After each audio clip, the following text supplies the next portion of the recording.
തെരഞ്ഞെടുപ്പാനന്തരം ജയിച്ച ടീമിൽ എന്ത് സംഭവിക്കുന്നു ഇപ്പോൾ എന്നതാണ് നമ്മൾ ഇതുവരെ നോക്കിയത്. ഇനി തോറ്റ ടീമിൽ എന്ത് സംഭവിക്കുന്നു നോക്കാം. തെരഞ്ഞെടുപ്പിലെ തോൽവിക്ക് പിന്നാലെ ആദ്യ പ്രതികരണവുമായി പിണറായി വിജയൻ രംഗത്ത് വന്നു. തെരഞ്ഞെടുപ്പിലുണ്ടായത് അപ്രതീക്ഷിത പരാജയമാണ്. എതിർ പ്രചാരണങ്ങൾക്കിടയിലും LDFന് പിന്തുണ നൽകിയവർക്ക് നന്ദിയെന്നും പിണറായി. ഉത്തരവാദിത്വമുള്ള പ്രതിപക്ഷമായി പ്രവർത്തിക്കും. BJP 3 സീറ്റുകൾ നേടിയത് ഗൗരവതരമാണ്. കേരള ജനതയുടെ വിശ്വാസം വീണ്ടെടുക്കാൻ കൂടുതൽ ശക്തമായി തിരിച്ചുവരുമെന്ന് ഉറപ്പു നൽകുന്നുവെന്നും പിണറായി വിജയൻ പ്രസ്താവനയിൽ പറഞ്ഞു. സൈഫ് സൈനുലാബ്ദീൻ വിശദാംശങ്ങൾ നൽകും. സൈഫ്, അതൊരു പ്രസ്താവനയായിരുന്നു എങ്കിൽ കൂടിയും ഒരു പ്രതികരണം മുഖ്യമന്ത്രിയുടെ ഭാഗത്തുനിന്ന് വരുന്നു. തോറ്റുകഴിഞ്ഞ് 3-ാം നാൾ ആ പ്രസ്താവനയുടെ ഉള്ളടക്കത്തെ നമ്മൾ എങ്ങനെ കാണണം? അതിൻ്റെ ഭാഷ, അതിലെ സൂചനകൾ, വിശദാംശങ്ങൾ. 3-ാം നാൾ ഉയർത്തെഴുന്നേൽക്കും എന്നൊക്കെ പറഞ്ഞു കേൾക്കുന്ന പോലെ വേണമെങ്കിൽ നമുക്കതിനെ കാണാം. സൈഫുദ്ദീൻ, അത് മുഖ്യമന്ത്രിയുടെ വാക്കുകളല്ല, പിണറായി വിജയന്റെ വാക്കുകളിൽ ആ വാചകങ്ങൾ പറഞ്ഞു വെക്കുന്നത് ചില സൂചനകളുണ്ട്. തുടർച്ചയായ രാഷ്ട്രീയ പ്രവർത്തനത്തിന്റെ പുതിയ തുടക്കമാണ് എന്നൊരു വാചകം അതിന് ഇടയിലുണ്ട്. തുടർച്ചയായ രാഷ്ട്രീയ പ്രവർത്തനത്തിന്റെ പുതിയ തുടക്കം എന്ന് പറയുമ്പോൾ ഒരു പുതിയ തുടക്കത്തിലേക്ക് പോകാൻ വേണ്ടിയുള്ള ഒരു സന്ദേശം അദ്ദേഹം നൽകുന്നുണ്ട്. അല്ലെങ്കിൽ അദ്ദേഹം വ്യക്തിപരമായി അങ്ങനെ ഒരു തീരുമാനം എടുത്തിട്ടുണ്ടോ എന്ന സൂചന അതിനകത്ത് ഉണ്ട്. പ്രതിപക്ഷ നേതാവ് തന്നെ വരുമോ എന്നുള്ള ചോദ്യം കൂടുതൽ ആകാംക്ഷയേറ്റുന്നതാണ് അദ്ദേഹത്തിന്റെ പ്രസ്താവനയായി നമുക്ക് കാണാൻ കഴിയുന്നത്.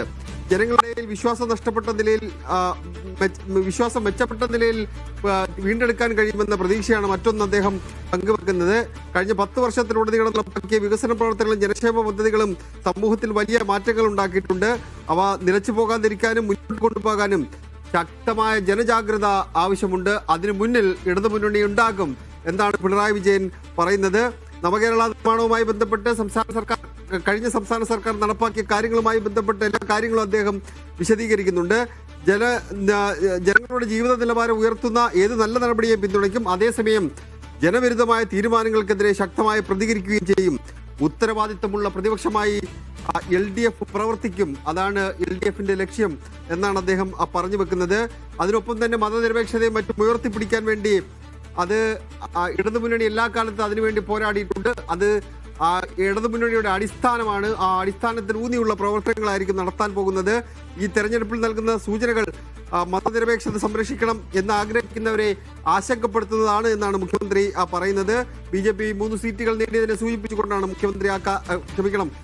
പിണറായി വിജയൻ ആ കാര്യങ്ങൾ പറയുന്നത്. നമ്മൾ നിരന്തരം ഇങ്ങനെ 10 വർഷം പിണറായി വിജയൻ മുഖ്യമന്ത്രിയെ കൂട്ടി പറഞ്ഞതിന്റെ പ്രശ്നമാണ്. എന്തായാലും വ്യാപകമായ അതെ, അത് കഴിഞ്ഞ ഉമ്മൻചാണ്ടി സർക്കാർ മാറിയ ശേഷം അങ്ങനെ ഒരു ബുദ്ധിമുട്ടുണ്ടായിരുന്നു. അത് ഈ തെരഞ്ഞെടുപ്പിൽ വ്യാപകമായ വ്യാജ പ്രചരണങ്ങൾ നടന്നുവെന്ന് മുമ്പും പറഞ്ഞിട്ടുള്ളതാണ്. എന്തായാലും ജനവിശ്വാസം ഏറ്റെടുത്ത് തിരിച്ചു വരും എന്ന് അദ്ദേഹം സൂചിപ്പിക്കുന്നുണ്ട്. അതിനൊപ്പം ഏറ്റവും പ്രധാന വാചകമായി എനിക്കിപ്പോൾ തോന്നിയത് തുടർച്ചയായ രാഷ്ട്രീയ പ്രവർത്തനത്തിന്റെ പുതിയ തുടക്കമാണ് എന്ന് പിണറായി വിജയൻ പറയുമ്പോൾ പ്രതിപക്ഷ നേതാവാകാൻ വേണ്ടി ഞാൻ സന്നദ്ധനായി കഴിഞ്ഞു എന്നുള്ള സൂചന വരികൾക്കിടയിലൂടെ വായിച്ചെടുക്കാൻ കഴിയും. സൈഫു, യെസ്, അത് തന്നെയാണ് ഞാൻ ആദ്യം ചോദിച്ചിരുന്നതും. ആ വരികൾക്കിടയിൽ എവിടെയോ ഇനിയും ഈ പ്രതിപക്ഷത്തെ നയിക്കാൻ താൻ തയ്യാറാണ് എന്ന ഒരു പ്രഖ്യാപനം അദ്ദേഹം നടത്തുന്നുണ്ടോ എന്നുള്ളതാണ് ചോദ്യം. യെസ് എന്നാണ് ഒരു പക്ഷേ അതിനുള്ള ഉത്തരം ഈ ഘട്ടത്തിൽ. പക്ഷേ ഇപ്പോഴും അതിലൊരു വ്യക്തത അദ്ദേഹം വരുത്തേണ്ടതുണ്ട്. ആരാകും CPMന്റെ പ്രതിപക്ഷ നേതാവ് എന്നതിന് ഉത്തരം വേഗത്തിൽ തന്നെ നൽകേണ്ടതുണ്ട് CPM. അതിന് തിരക്കിട്ട കൂടിയാലോചനകൾ അവിടെ നടന്നുകൊണ്ടിരിക്കുന്നു. വേഗത്തിൽ ഒരു ഉത്തരത്തിലെത്താൻ കഴിയുമെന്ന് വിചാരിക്കുകയാണ്.